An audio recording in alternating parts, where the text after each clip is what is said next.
This is experiment 9, the first example, possibly the only example. Okay, so this is a classic problem. It's generating a Fibonacci sequence, first 16, starting off with 1 and 1. So look, that sounds familiar, doesn't it? So like you've done it before or something like that. Anyway, so let's crank through this thing. So the couple issues here, there's a bajillion different ways to do this. I'm going to do it one way. And so I'm going to be a good programmer here and start with a flowchart. Fibonacci sequence. And so the problem asked me to save context. Save context, typically in programs like this, I've got to initialize stuff. And this is actually special because I need to initialize the first 2 addresses as well. And then I need to see if I'm done. Okay, so if I am done, what I need to do is restore context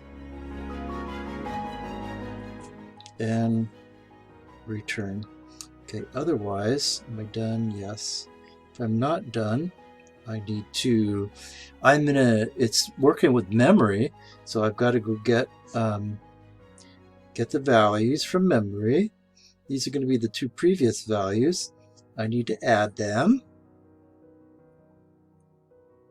Add the values. And then I need to store that value back in memory, which is going to be the next number in the sequence. Then I need to do some undetermined admin stuff. And then I think I'm done. So I can just put, not a good way to draw a loop, but good enough. Flowchart looks okay.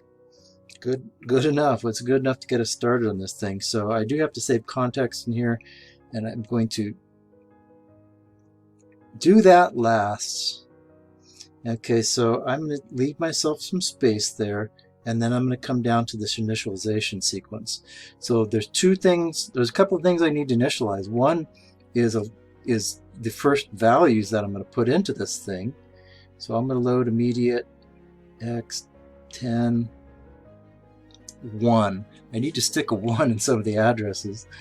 And I'm going to say an x15 is going to be a count, and I'm going to only count to 14 because I'm going to hard code the first 2 values. So this is going to be my loop count. I better put that down. And what else am I needing to do here? I'm thinking that's it. So I'll go from there. Very first thing I need to do is it starts at x25. So I'm going to store word. Get that right.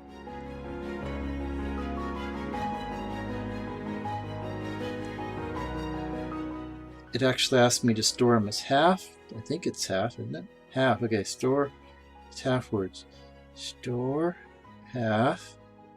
And the thing I'm storing is x10, and the address I'm storing it at is 0x25. It's what was sent to me.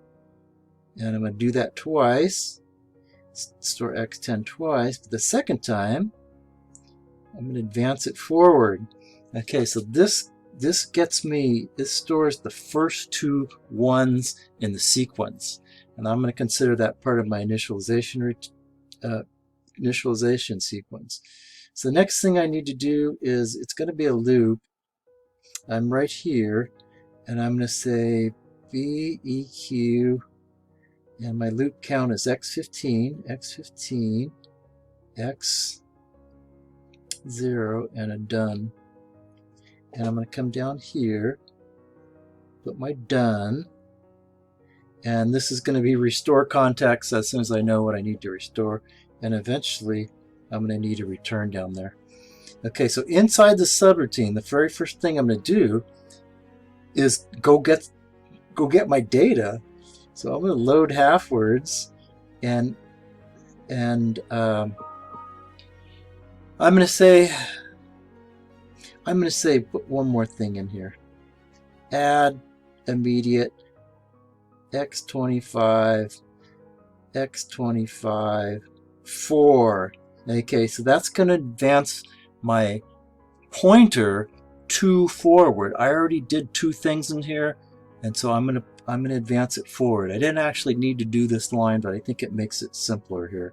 So now when I get into this loop, x25 is already pointing at the new data. I already have the old data. So what I'm going to do here is go get some data, and let's try to use some registers that don't step on anything. x20, 0, not 0. I want to reach back, -4, x25. That reaches back 2. I'm going to do it again. Load half word. x21. I'm going to say -2, x25. That reaches back 2. Now I've got the data in x20 and x21. At this point, I loaded the values. I'm going to add them. Add x, let's stick it in x21 just to save a register. x21, x20. And then I need to store half. x21 has the data, and I'm storing it in 0, and not the stack pointer. 0, x25, which is my pointer up here into memory. Okay, so that's I've done all this. Now I need to do some loop administration, and what I need to do here is, of course, decrement the loop count. That's in x15.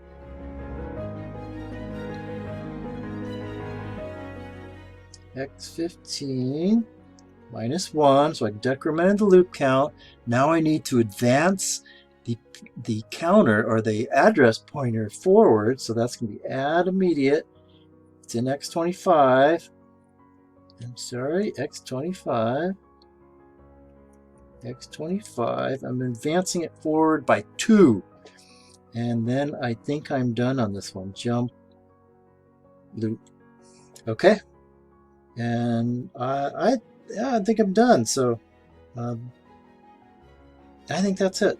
So what I need to do is save context and restore context, and I need to see what registers I use. And so I use, let's see, 25, 15, 20, 21, and 10. That's just like way too many. 25, 50, 1, 2, 3, 4.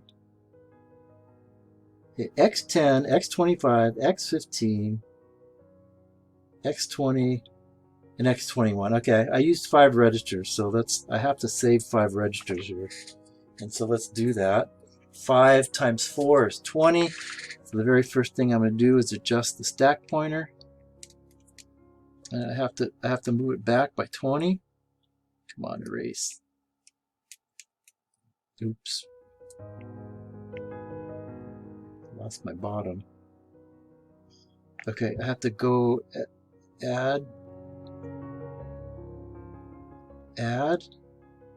immediate stack pointer -20. Okay, then I'm going to store this stuff.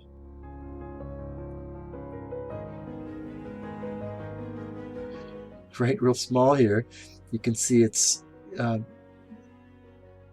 the registers I'm using. I put in there x10, x15, x25, x. The ordering really doesn't matter on this one. x20 and x21. I'm going to store it at.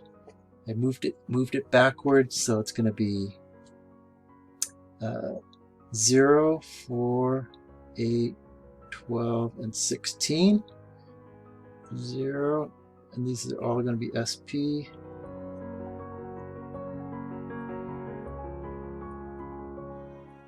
Okay, so anyway, those are my.